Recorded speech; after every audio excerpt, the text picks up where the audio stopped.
Yep, there we go. Good morning. My name is Darrell Green. I'm a real estate appraiser since 1986 with Sinnen Green Associates. We started our firm with just 2 or 3 of us, taking over a man named Joe Southward's business. And from there we blossomed, and now the company is owned by 9 other individuals. Mr. Sinnen and myself are no longer owners, but we do actively stay appraising to keep going. So here we go with a meet and greet, and basically, let's see here, take a seat. For all you lazy people that didn't come to Austin's office this morning, hope you're sipping on your coffee. Please don't spill any on you. Sit back and enjoy the ride. As an appraiser, my first thing when I'm dealing with agents is knowing what you're selling. A lot of agents don't know what they're selling. There's nothing worse than going to a house and you see it on Rain and you see it in the city and they're advertising it as 2,300 square feet, 2,400 square feet. Then you run your tape measure around the house and all of a sudden it's 2,078. Oh man. So it changes the whole scope of things. Makes it harder on us, harder on you, because everybody becomes involved in. Because we have to do what we have to bracket size. It's just not everything the same size. We have to go high, medium, low. Everything's going to have adjustments. But that's the biggest thing with real estate. Your 2 main contributors of value are your site and your size. That's it. The quality and your designs are afterthoughts. They just come in after the fact. Your site, size, and your size. So it's imperative to know what you're selling. I can't express that enough, because if your house is 2,600 and you're selling it as 2,300, you're cheating your client out of 300 square feet. So, and that's the biggest problem in today's world with a lot of things, not knowing. Another thing, when I visit a site, when I pull up and I drive around the neighborhood, I'm looking at external factors. A lot of agents don't list the external factors, and you should. You know, if the house butts up to a power line, say it. You know, house is up to a power line. However, it's out of the FHA guideline. You know, as long as it's not in the fall zone, it can still qualify for financing as long as it's not sitting underneath it. And believe me, 10 out of 10 aren't sitting right underneath that power line. You know, everybody wants to be the first to say, oh, there's a great ocean view. There's a great this. Another big mistake, Ocean Lakes is a classic example. We see houses on the canals, you know, and the agents put deep water access. Okay? Yeah. Where's the deep water? Yeah. I want to know. Yeah. No, truthfully, deep water access, that's the ocean. All right? When you see deep water access, that doesn't mean going in a canal and going to Back Bay to get 6 feet, or 2 feet to 6 feet. That's not deep water access. So be careful, because you could have somebody come back at you one day and say, hey, I thought you said I had deep water access here. You know, I've traveled these canals and I got to go through Carolina to come out of Oregon Inlet. So, okay, let's switch gears. I am VA and FHA approved, okay? It's a common sense thing. Everything has to be in tune. You know, no paint chips. Everybody's hung up on the safety railings with the steps. Know what you're selling, okay? They've kind of changed that. We've just gone to it. Basically, we enforce it only the city code. It's not a VA and FHA code anymore. I don't know, VA. It's not a VA code anymore. I just got the directive. They just say enforce the city code, which I believe is four steps, including the landing. So, things of that nature. Take your time. If you're going to list a house and it's going to crawl space, look underneath it. See if it's got a moisture barrier. Walk around the house, see if you feel any soft spots. A good thing to do, if you're in an older house, some of the older houses in Red Mill that are in crawl spaces, you get in dining rooms or older bedrooms, just kind of stand next to a fixture and bounce up and down. That's going to tell you if you got any subfloor problems. Because I've been in some people's houses where I can like stand next to a china cabinet and go like just move up and down, and every piece of china in there will rattle. All right, this is little tricks that help you understand what's going on, because that's what calls I have to then call for an inspection for it to go. So, but as far as the VA, it's just safety. You see raised concrete. It doesn't have to be fixed with concrete. It just says the tripping hazard has to go. Any kind of tripping hazard, something like that. I've had people bust the concrete out and just pack it in with gravel just so it's flat. I don't really care. It doesn't matter as long as the tripping hazard's gone. So,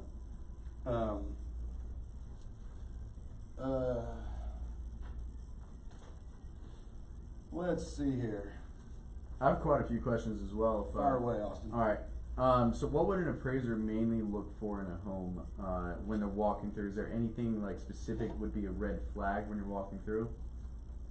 Well, you're looking for condition. I'm looking for things that have been updated. All right. Red flags to me are when I go into a home and there's stains on the carpets, holes in the walls, not a fresh coat of paint. And then you have to compare it to something that's been, remodeled or has new paint, new carpet. So, but you're definitely looking when you go into a home, you're looking just for saleability purposes. You're looking for everything to be in tune, 100%. As good as your client. Not a lot of people can afford to get everything 100%. They might not be able to afford. Like I was telling one of my other son in his neighborhood, because we were discussing some values and the difference between laminate and like hard surface countertops. And you have to go with the norm. What's the norm? I looked at 22 sales in this neighborhood. 20 of them had hard surface countertops. One had laminate. Wow. So that would tell me that that's the trend for that neighborhood. So if you don't have a hard surface countertop, there's this thing called contributory value that we have to back up, run numbers, and figure out what that value is worth. So when you're comparing a home that has all laminate countertops, and you walk over here and your comparable's got all hard surface countertops and brand new windows and new faucets and new sinks and stainless steel appliances, and then you're dealing over here with laminate and old white appliances and linoleum floor cover, and there's a hefty adjustment. Yeah. And we have to do a lot of math to figure out, the extraction, do your market extraction to figure out what the contributory value is. Gotcha. Do all appraisers have similar qualifications, or is there anything different between an FHA appraiser, conventional appraiser? Well, when you're approved by FHA and VA, they all have the same qualifications. Okay. I mean, they have met that qualification. Right. Okay. Every appraiser has different levels of education. We have people in our office with 4-year degrees from UVA and a lot of Old Dominion alumni.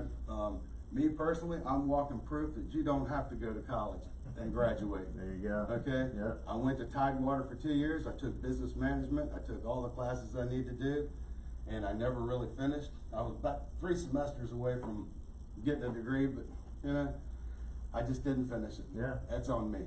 So, but at this point, I'm just trying to tell you, college ain't for everybody, but it's when you,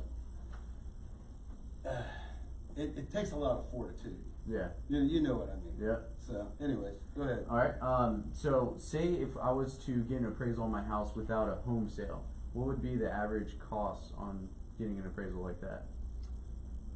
Without doing like a government backing? Yeah, without a loan or anything. So like, I'm just curious what an appraisal would be on my house in case I wanted to sell in a year. Yeah, well, we have a short form. Okay. It's not a government form. And it just depends on the situation, but they generally run $350, $400 because they're not as extensive. They're mainly pinpointing value, and it goes from a 20-page report to about a 3. Oh wow. Yeah, it's just kind of everything. And so the government form, what would that cost then? Like what a normal lender would order? Well, VAs were getting 5 1/4. Okay. So. Okay. But. Let's see. Do seller concessions affect the appraisal at all? seller concessions are typical Okay. at this time in the Mhm. market, 3 to 5%. Mm-hmm. In our world, we have a hard time chasing those numbers down. Yeah, I Yeah. get phone calls from appraisers asking. Yeah. You'll probably get them all the Yeah. time. And my advice would be, in order to eliminate these phone calls, is after you sell the property Mhm. and you put it in the listing as sold, add that in there. Rain just now made it available where we can, which is nice. Add the comments, Yeah. so that way you don't have to get pestered by the appraiser and, Mhm. you know, but we don't have to track you down, but we have to make an attempt. Gotcha. And, you know, if I call Austin and he doesn't answer his phone, he's busy, I'm not gonna hold that report up for that number. Makes sense. Because I'm not making an adjustment anyways, cause I'm just, you know, I have a comment in there that basically these things are typical. Mhm. Concessions are typical, and they're basically all figured into the whole ball of wax. But no, I've been appraising 34 years. I've never seen an adjustment for a sales concession but one time. It was just crazy. And never seen an adjustment for bedrooms. So we can't, you know, if someone wants to, if there's enough data out there where they can show me a difference between a 3 and a 5 bedroom home, other than square footage, Yeah. show me. So mainly square feet is what you're looking for. Bingo. Gotcha, that's really good to know. So, yeah, what I used to be told was, it was like an extra $3,000 per bedroom and $1,500 per bathroom. No, Okay. that's old school stuff. Gotcha. So I don't know, you know, the bedroom, in our business, if we can't support that number, we don't put it down, okay? And that number does not go, it doesn't go on the paper, it doesn't go anywhere. You have to be able to support that number. You just can't throw a number out there and say, oh, this is what the contributory value is, you know, for that bedroom. Right. You know, if there's a $3,000 difference and, you know, you got two comparables, that bedroom, it's size, Mhm. you know, it's probably somewhere in your quality, you know. Makes sense. You know, somewhere in the upgrades, you know, something like that. Makes sense. So 2 questions here. What would really add value to a house and what would devalue a house?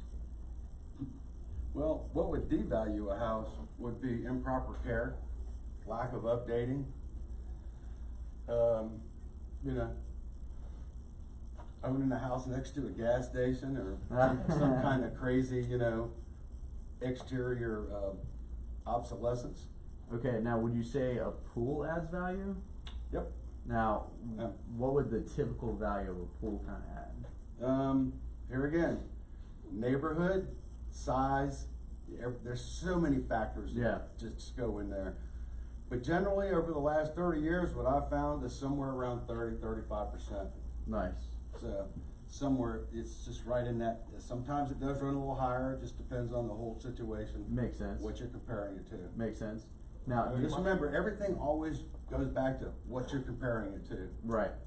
Were you saying, that was 35% of the cost to install the pool? Okay. I'm just saying, that's generally what I've found out over the last So 30 years. Lose 70%. Yeah, I'm getting ready to go through the same thing. Oh, So man. it is what it is. Yeah. You know, gotta take care of the grandkids. But yeah, you're not building a pool for somebody else most of the time. No. No, you do it for your own Yeah. enjoyment. Yeah. Don't put a pool in and then move the next year, Yeah. unless you get Yeah. transferred and you're making twice the money. True. You're not buying a house to flip and say, you know what, I need to put a pool in here. Yeah. So, yeah, the contributory values of pools, I wish they were higher, but unfortunately, they're really not. Mm-hmm. You know, sometimes they get up there, it just seems like the higher price house you go, you know, the market, the higher that adjustment is. Gotcha. So like if you go to somewhere like Middle America or Windsor Woods and, Mhm. you know, the contributory value is not as high.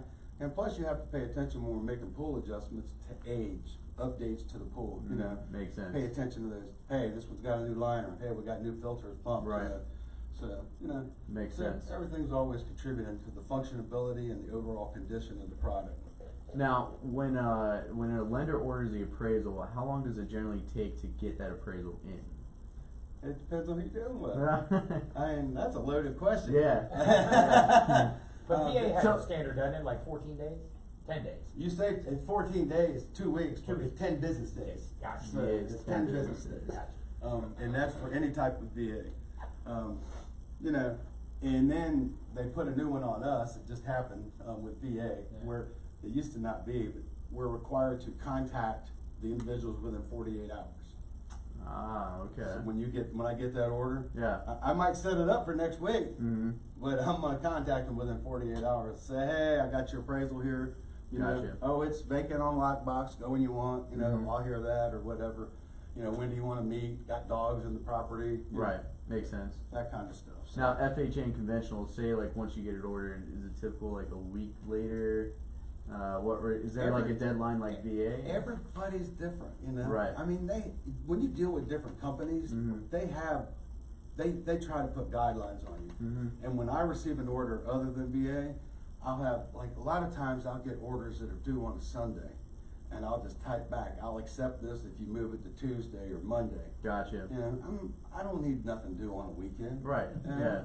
It's That's true. I mean, like if I don't finish it on a Friday, or if I'm working on that weekend, I need Monday to get it out the door. Right. So I just allot myself that little time so I'm not stepping on anybody's toes. Right.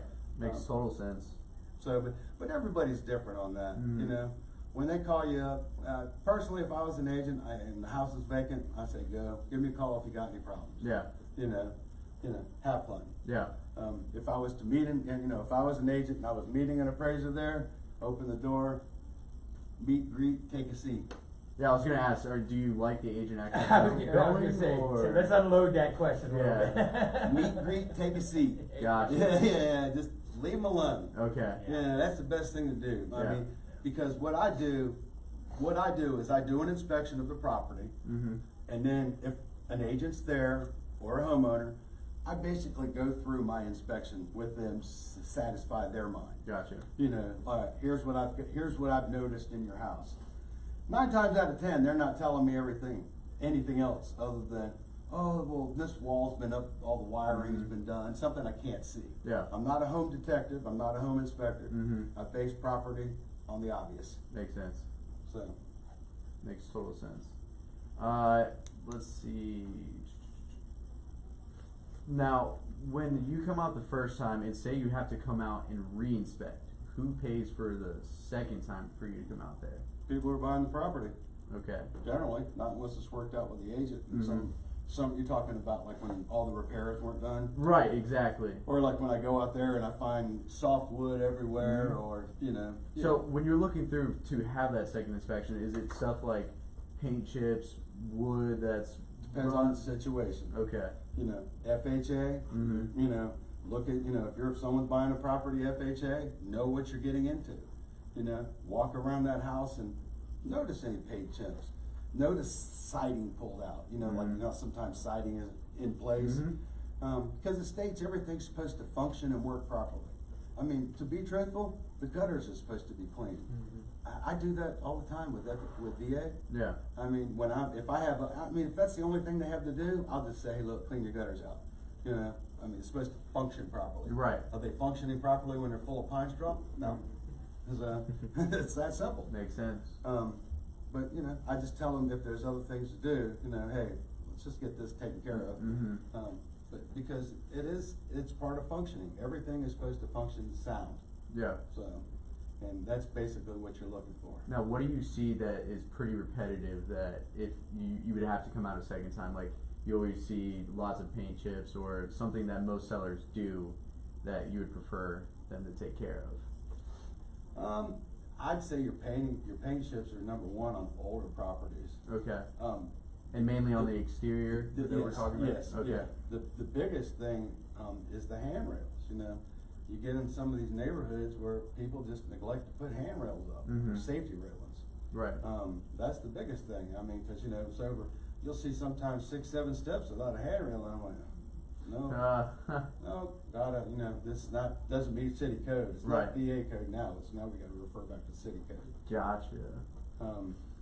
But you know, cracked windows, there's just so many things in a house that can go wrong, you know. So appraisers do hit on cracked windows?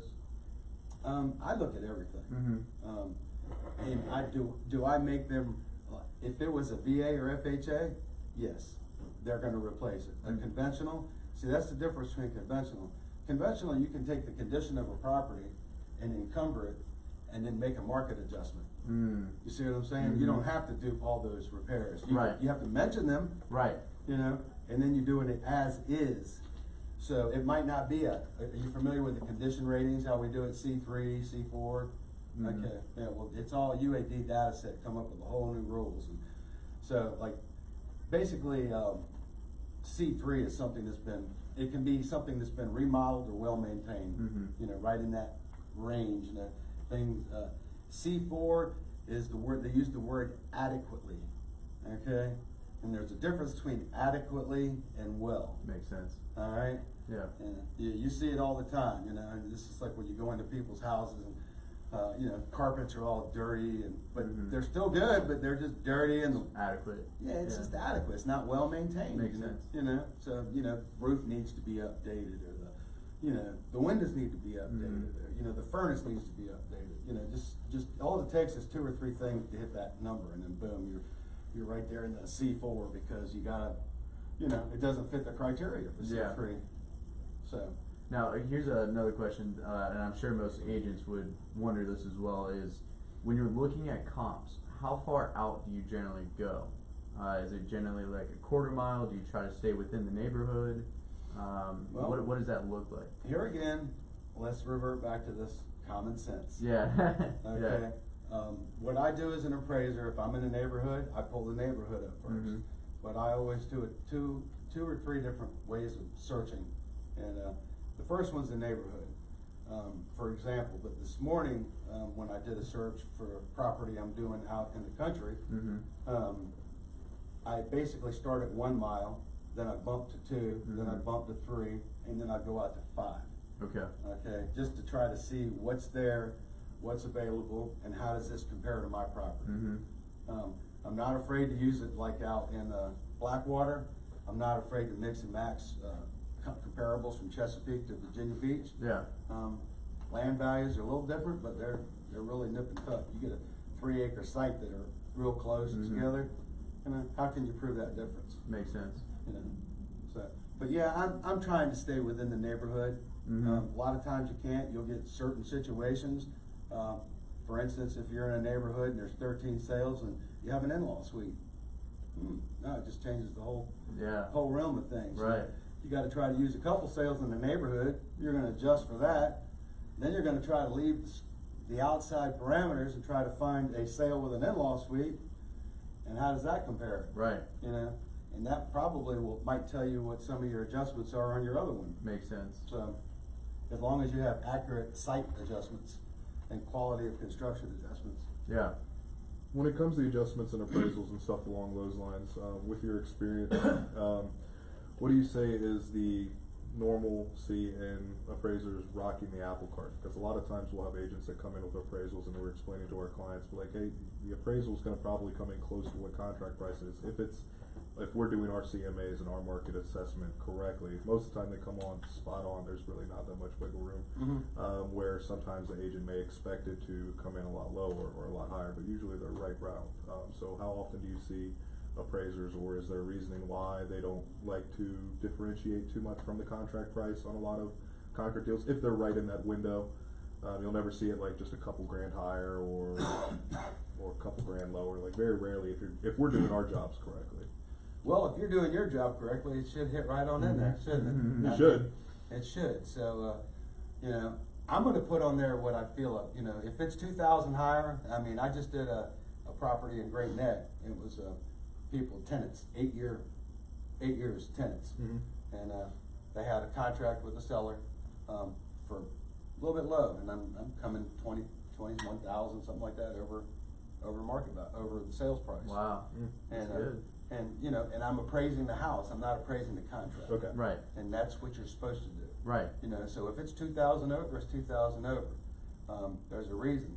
If it's 5,000 over, it's 5,000 over. We do make, I have comments that I make when you get the purchase price that seem like they're out of kilter, you know? Mhm. So, but the last thing you wanna do is, you know, sell a house for 410 and have the appraisal come back at 435, isn't it? Yeah, right. I was talking more so. Don't like, let your seller underneath. see that. So like if you're, Everything turned out good. unless you're representing the buyer, then you're just happy about Yeah, that. right. But Yeah, well, that's my point. yeah. So If you're but what if representing- it's like a grand or two lower? Do you usually see yourself being like, okay, I'm not gonna rock the apple cart on killing this deal, or possibly having them go back to negotiating if Look, you can't get that extra? If it's grand? close, you can generally find it. The Mhm. only time I find, and that really has a hard time getting sometimes that extra 1,000 or 2 if it's close, are townhouses. Okay. Townhouses and condos. They are what they are. You know, I mean, if you got 3 sales and 4 sales, 5 sales, and they're all like right in there, why is yours worth 3,000 higher? You know? Yeah. Give me a reason. But then if it is worth 3,000 higher, how do you support it? Yeah. So, you know, that's what you gotta do. So then you might have to leave the whole scope of the neighborhood and go outside to try to figure out what that contributory value is. But, you know, I just say it is what it is. That's been my philosophy the whole time. I like it. Now, say if I am the listing agent and it came in, just say $3,000 less, but I wanted to contest that. How do I go about that? Who do I call? Call the lender. Call the lender? Yeah. And then would the lender give you a call, or who do they talk to after that? The lender basically gets in touch with the appraiser. Mhm. The VA, with the VA, if we come in low on a VA, we have what they call Tidewater Rule 48. You heard of that? No. Okay, with a VA, if you have a contract on a house for 118 and all I can support is 115, I pick the phone up and I call your lender. I put a note in the VA portal. Struggling with value, notified lender. Mm-hmm. Okay, so once I notify lender, they have 48 hours. That's why it's called 48. They got 48 hours to get back to us with anything that might change that report, their thoughts. There may have been a comparable that wasn't used, you Mhm. thought. Don't ever argue value. Argue how they got there. Gotcha. Don't, and a value, an appraised value is an opinion. That's their opinion. It's not y'all's, it's theirs. When I do one, it's mine. Find out how they got there. Don't look at that bottom number. Look at the meat and the contents. You know, if someone uses a comparable and your house is totally remodeled and they go in there and use a house that halfway remodeled and there's no adjustment, there should be something there, you know. I don't know what, because I'm not in the middle of that math problem. Mm-hmm. But there's always a difference in things like that, so. Makes sense. And then do appraisers ever look at the assessed value? Does that matter to them at all? I look at everything. Okay. I think you should look at everything. Mhm. You should be privy. The only thing I don't look at is Zillow. Yeah. Amen. Yes. Thank goodness. So Zillow, it's name, niche name. I don't trust anything. They're the encumbers of including everything. Yeah. So, and they don't really, you know, I know how to decipher what markets are and they Mhm. don't. So, anyways. That's the truth. And then this is the last one I have. I don't know if you guys do. Who can actually talk to the appraiser? Is there anyone that can't talk to the appraiser? Like, say if I know the listing agent will usually coordinate with them, but can the lender talk to the appraiser, or who can and can't? Anybody can talk to the appraiser. Uh-huh. You just can't talk value. Okay. The only person that's allowed to talk value with that appraiser is their client. Not even the buyer. Not even Joe Schmo. And the client's the lender. Yeah, the Yeah. client is the lender. Yeah. And it's just like I explain to people, you know, because, hey, I'm paying for that appraisal. Yeah. Then I back up a step and I say, well, who'd you give the money to? Yeah. To the lender. Yeah. That's right. Yeah. So, and they wrote me a check. Yeah. So that means they're my client and you're their client. Right. So that's the chain. I don't make it. That's the way it links. Right. Makes total sense. So, Does anyone else have any other questions? Anything you guys think of? What do you think are some of the main questions you get from agents in regards when they try to contact you or something along those lines?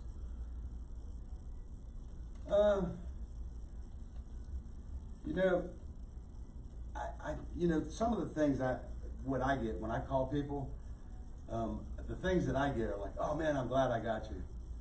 Yeah. You know, I'm glad I got you. Yes. Because I'm not young and inexperienced. I've been around the block for a while, you know, so, and sometimes people get in tough situations where you have to understand the scope of what's going on. Right. Okay. but I really don't know how to answer that. Exactly. I mean, it's all different. Okay. I just want to tell you, for your business though, I was thinking about this, and you know, it has a lot to do, especially with younger people. And I think when you get hungry, you have to sit back and ask yourself. But when you talk about success, you know, success is built from determination. Correct? Yeah. Okay.